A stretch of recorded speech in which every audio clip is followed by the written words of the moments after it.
السلام علیکم ناظرین، ہائی ٹیک نیوز کے نیشنل اور انٹرنیشنل خبروں میں آپ کا خیر مقدم ہے۔ میں ہوں نیہا خان۔ نظر ڈالتے ہیں آج کی اہم خبروں پر۔ بنگلہ دیش میں جاری تشدد اور سیاسی بحران کے درمیان ہندوستان نے وہاں اپنے ہائی کمیشن اور قونصلیٹ میں تعینات غیر ضروری ملازمین کو واپس بلانے کا ایک اہم فیصلہ کیا، جس کے بعد ڈھاکہ میں ہائی کمیشن اور قونصلیٹ میں تعینات غیر ضروری ملازمین اور ان کے کنبے کی واپسی کمرشل اڑان کے ذریعے ہوئی۔ واپس آئے سبھی سفارتکار فی الحال ہائی کمیشن میں ہی رہیں گے۔ حالانکہ ذرائع نے بتایا کہ بنگلہ دیش میں ہندوستانی ہائی کمیشن میں کام جاری رہے گا۔ بنگلہ دیش میں پھنسے ہندوستانیوں کو واپس لانے کے لیے ایئر انڈیا اور انڈیگو نے ڈھاکہ کے لیے خصوصی پروازیں چلائی ہیں۔ اس کے ذریعے فی الحال 400 سے زیادہ لوگوں کو ہندوستان لایا گیا ہے۔ آبکاری گھوٹالہ اور منی لانڈرنگ کے الزام میں تہاڑ جیل میں بند دہلی کے وزیر اعلیٰ اروند کیجریوال نے یوم آزادی 15 اگست کے موقع پر پرچم کشائی کے سلسلے میں لیفٹیننٹ گورنر وی کے سکسینہ کو خط لکھا۔ اس خط میں انہوں نے 15 اگست کو ان کی جگہ وزیر آتشی مار لینا کے ذریعے پرچم کشائی کیے جانے کی بات کہی۔ خط میں اروند کیجریوال نے لکھا کہ 15 اگست کو میری جگہ پر وزیر آتشی پرچم لہرائیں گی۔ دراصل دہلی میں یوم آزادی کے موقع پر ہر سال دہلی حکومت 76 سال اسٹیڈیم میں تقریب منعقد کرتی ہے۔ اس تقریب میں بطور وزیر اعلیٰ اروند کیجریوال ہی پرچم کشائی کرتے رہے ہیں، لیکن اس مرتبہ جیل میں ہونے کی وجہ سے وہ یوم آزادی تقریب میں حصہ نہیں لے سکیں گے، اس لیے انہوں نے اپنی کابینہ وزیر آتشی کو پرچم کشائی کے لیے اختیار دیا۔ بنگلہ دیش میں جاری سیاسی اتھل پتھل کے درمیان عبوری حکومت تشکیل دینے کی تیاریاں شروع ہو گئی ہیں۔ نوبل انعام یافتہ محمد یونس کو بنگلہ دیش میں عبوری حکومت کی قیادت کے لیے منتخب کیا گیا۔ ملک کے صدر محمد شہاب الدین کی صدارت میں بنگ بھون میں ایک میٹنگ کے دوران یہ فیصلہ لیا گیا۔ مظاہرین طلبہ نے عبوری حکومت کی قیادت کے لیے محمد یونس کے نام پر رضامندی بھی ظاہر کر دی۔ ان سب سرگرمیوں کے درمیان بنگلہ دیش سے جڑی کچھ انتہائی خبریں بھی سامنے آئی ہیں۔ بنگلہ دیش میں جاری تشدد کے درمیان بنگلہ دیش کے مشہور گلوکار راہل آنند کا ڈھاکہ واقع دھان منڈی میں موجود 140 سال پرانے گھر کو شورش پسندوں نے آگ کے حوالے کر دیا۔ بتایا جا رہا ہے کہ آنند کا یہ گھر ایک زندہ جاوید ثقافتی مرکز ہوا کرتا تھا۔ شر پسندوں نے پہلے اس گھر میں لوٹ پاٹ کی اور پھر اسے نظر آتش کر دیا۔ بنگلہ دیش کی سابق وزیر اعظم شیخ حسینہ کی پارٹی عوام لیگ کے لیڈران پر لگاتار حملے ہو رہے۔ ملک بھر میں عوامی لیگ کے 20 لیڈروں کی لاشیں برآمد کی جا چکی ہیں۔ عوامی لیگ کے کئی لیڈران و کارکنان کے گھروں اور کاروباری اداروں میں توڑ پھوڑ کے ساتھ ساتھ لوٹ پاٹ بھی کی گئی ہے۔ مرکز کی مودی حکومت long term capital gains tax میں تبدیلی کرنے والی ہے۔ اس سال پیش ہوئے بجٹ میں حکومت نے long term capital gains tax میں انڈیکسیشن کی سہولت کو ختم کر دیا تھا، جس کی ہر طرف تنقید ہو رہی تھی، لیکن گزشتہ مہینے پیش بجٹ تجاویز میں ترمیم کے مطابق حکومت میں اس میں تبدیلی کرنے والی ہے۔ ترمیم کے مطابق ریئل اسٹیٹ سیکٹر میں یا کسی جائیداد میں سرمایہ کاری کرنے والے لوگوں کو لانگ ٹرم کیپٹل گینز کا حساب کرتے وقت انڈیکسیشن کا فائدہ ملتا رہے گا۔ مرکزی حکومت نے لوک سبھا میں اراکین کو فائنانس بل 2024 یعنی 23 جولائی کو پیش بجٹ میں کی جانے والی جن ترامیم کی فہرست دی ہے، اس میں سب سے اہم ترمیم ریئل اسٹیٹ سیکٹر پر بجٹ میں کیے گئے اعلان سے متعلق ہے۔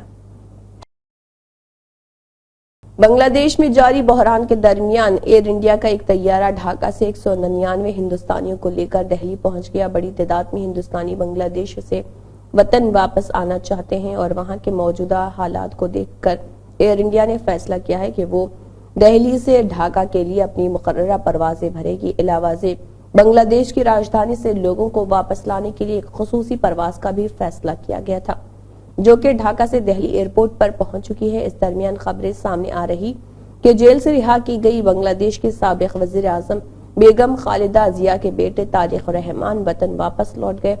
دراصل طارق رحمان کئی سالوں سے لندن میں مقیم ہیں اور بنگلہ دیش کی موجودہ صورتحال میں انہوں نے وطن واپسی کا فیصلہ کیا۔ جھارکھنڈ کے دھنباد ریل ڈویژن واقع پردھان کنتھا رکشت پور اسٹیشنوں کے درمیان 6 اگست کی دوپہر ایک بڑا حادثہ ہوتے ہوتے بچ گیا۔ دراصل دھنباد بانکوڑا میں مسافر ٹرین اور مال گاڑی ایک ہی ٹریک پر آمنے سامنے آ گئی تھی اور بڑا حادثہ ہونے ہی والا تھا کہ ریل اہلکاروں نے شور مچا کر بامشکل حادثے کو ٹال دیا۔ جب ریل اہلکاروں نے شور مچایا تو مسافر ٹرین کے لوکو پائلٹ نے ہوم سگنل پر ٹرین روک دی۔ اس واقعے کے بعد ریل محکمے میں افراتفری کا ماحول پیدا ہو گیا۔ میڈیا رپورٹس کے مطابق اس واقعے کے بعد سینئر افسران کی ہدایت پر میمو کے لوکو پائلٹ اور گارڈ کو رکشت پور میں اتار لیا گیا اور انہیں فوری طور پر معطل کر دیا گیا۔ اس درمیان دوسرے لوکو پائلٹ اور گارڈ کو ٹرین آگے لے جانے کی ہدایت دی۔ ہائپر ویرولنٹ کلیسبیسیلا نیمونیا HVKV نام کے ایک نئے جراثیم کو لے کر عالمی ادارے صحت نے ہندوستان سمیت 16 ممالک کو الرٹ جاری کر دیا۔ یہ ایک ایسا جراثیم ہے جو صحت مند لوگوں میں مہلک انفیکشن پیدا کر سکتا ہے۔ اسپتال میں داخل مریض یا پھر آبادی دونوں جگہوں پر اس انفیکشن کا پھیلاؤ بڑے پیمانے پر ہو سکتا ہے۔ عالمی ادارے صحت نے اس خطرناک جراثیم کی 127 میں سے 43 ممالک سے اطلاعات جمع کرنے کے بعد دی ہے۔ ان 43 ممالک میں سے 16 ملکوں میں HVKV جراثیم کے معاملے سامنے آنے کی تصدیق کی گئی، جس میں ہندوستان بھی شامل ہے۔ WHO کے مطابق اب تک Algeria, Argentina, Australia, Canada, Cambodia, Hong Kong, Hindustan, Iran, Japan, Oman, Papua New Guinea, Philippines, Switzerland, Thailand, United Kingdom of Great Britain اور شمالی آئرلینڈ کے علاوہ امریکہ میں اس کے معاملے سامنے آئے۔ ایران اور اسرائیل کے درمیان جنگ سرگوشی اب بڑھتی ہوئی دکھائی دے رہی۔ دونوں ہی ممالک میں ایسی سرگرمیاں بڑھ گئی ہیں جس سے ظاہر ہو رہے کہ کبھی بھی حملے شروع ہو سکتے ہیں۔ ایران کی انڈر گراؤنڈ میزائل سٹی میں ہلچل تیز ہو چکی ہے اور ایرانی فوج ساحلوں کے پاس بیلسٹک میزائلیں بھی لگاتار پہنچا رہی۔ ایران نے پہلے ہی اعلان کر دیا کہ اسرائیل پر اب تک کا سب سے بڑا اور تباہ کن حملہ ہونے والا ہے۔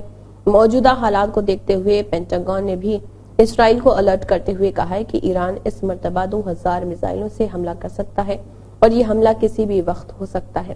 اس تعلق سے اسرائیل نے الرٹ جاری کرتے ہوئے کرٹ، شمونا اور اوپری گلیل سے نہریات تک شمال کے باشندوں کو محفوظ مقامات کے قریب رہنے کی ہدایت دے دی اور آئندہ 48 گھنٹے تک کھلی جگہ میں نہ نکلنے کا مشورہ دیا۔ ہندوستانی بینکوں نے گزشتہ 5 مالی سالوں میں تقریباً 9,90,000 کروڑ روپے کے قرض معاف کیے ہیں۔ مرکزی حکومت نے یہ جانکاری راجیہ سبھا میں ایک سوال کا جواب دیتے ہوئے دی ہے۔ وزیر مملکت پنکج چودھری نے ایک تحریری جواب میں بتایا کہ 2023-24 کے دوران بینکوں کی طرف سے 1,70,000 کروڑ روپے قرض معاف کیے گئے تھے، جبکہ گزشتہ مالی سال میں 2,08,000 کروڑ روپے قرض معاف ہوئے ہیں۔ پنکج چودھری نے اس سلسلے میں مزید جانکاری دیتے ہوئے بتایا کہ 2019-20 کے دوران سب سے زیادہ 2,34,000 کروڑ روپے معاف کیے گئے، جو اگلے سال گھٹ کر 2,02,000 کروڑ روپے اور 2021-22 میں 1,74,000 کروڑ روپے ہو گئے۔ انہوں نے کہا کہ RBI کے گائیڈ لائنز اور بینکوں کے بورڈ کی طرف سے منظور شدہ پالیسی کے مطابق NPA کو متعلقہ بینک کے بیلنس شیٹ سے رائٹ آف کے ذریعے سے ہٹا دیا جاتا ہے۔ پنکج چودھری کا کہنا ہے کہ 9,09,000 کروڑ روپے کے رائٹ آف کے مقابلے وصولی 1,84,000 کروڑ روپے کی رہی، جو گزشتہ 5 سالوں میں مجموعی رائٹ آف کا محض 18% ہے۔ بنگلہ دیش میں گزشتہ کئی دنوں سے جاری سیاسی ہلچل کے بعد عبوری حکومت قائم ہونے والی ہے۔ نوبل انعام یافتہ محمد یونس کو بنگلہ دیش میں عبوری حکومت کی قیادت کے لیے چنا گیا۔ یہ فیصلہ ملک کے صدر محمد شہاب الدین کی زیر صدارت بنگا بھون میں ایک میٹنگ کے دوران کیا گیا تھا۔ احتجاجی طلبہ نے محمد یونس کی عبوری حکومت کی سربراہی کی تجویز کو قبول کر لیا۔ ریزرویشن تحریک کی قیادت کرنے والے طلبہ رہنماؤں کے ساتھ تینوں فوجوں کے سربراہان نے بھی اس میٹنگ میں شرکت کی۔ غربت کے خلاف جنگ میں کام کرنے پر اور غریبوں کا بینکر کہلائے جانے والے محمد یونس عبوری حکومت کے چیف ایڈوائزر کے طور پر احتجاج کرنے والے طلبہ کی پہلی پسند تھے۔ محمد یونس بنگلہ دیش کے سابق وزیر اعظم شیخ حسینہ کے سخت مخالف ہیں۔ شیخ حسینہ کے وزارت عظمیٰ سے مستعفی ہونے اور ملک چھوڑنے کے پیچھے ان کو بھی ایک اہم وجہ سمجھا جاتا ہے۔ اتر پردیش کے وزیر اعلیٰ یوگی آدتیہ ناتھ نے کہا ہے کہ ایودھیا تیرتھ استھل ہے اور یہاں پر کسی عقیدت مند کو پریشانی نہیں ہونی چاہیے۔ واضح ہے کہ جس پارلیمانی حلقے میں یہ ایودھیا تیرتھ استھل آتا ہے، وہاں سے حال ہی میں BJP کا امیدوار ہار گیا۔ کمشنریٹ آڈیٹوریم میں ضلع کے ترقیاتی کاموں و نظم و نسق جائزہ میٹنگ میں افسران سے خطاب کرتے ہوئے یوگی نے کہا، ایودھیا بھگوان رام کی نگری ہے اور یہ پورے دنیا میں رائج ہے۔ ایودھیا کی ترقی کے لیے BJP نے کوئی کسر نہیں چھوڑی اور آج بھی اجودھیا کی ترقی ہو رہی ہے۔ انہوں نے کہا ہے کہ آنے والے وقت میں اجودھیا کو ملک کا سب سے اچھا سیاحتی مقام بنانے کی کوشش کی جائے گی۔ اسی کے ساتھ ہائی ٹیک نیوز کے نیشنل اور انٹرنیشنل خبریں اختتام کو پہنچتے ہیں۔ اللہ حافظ۔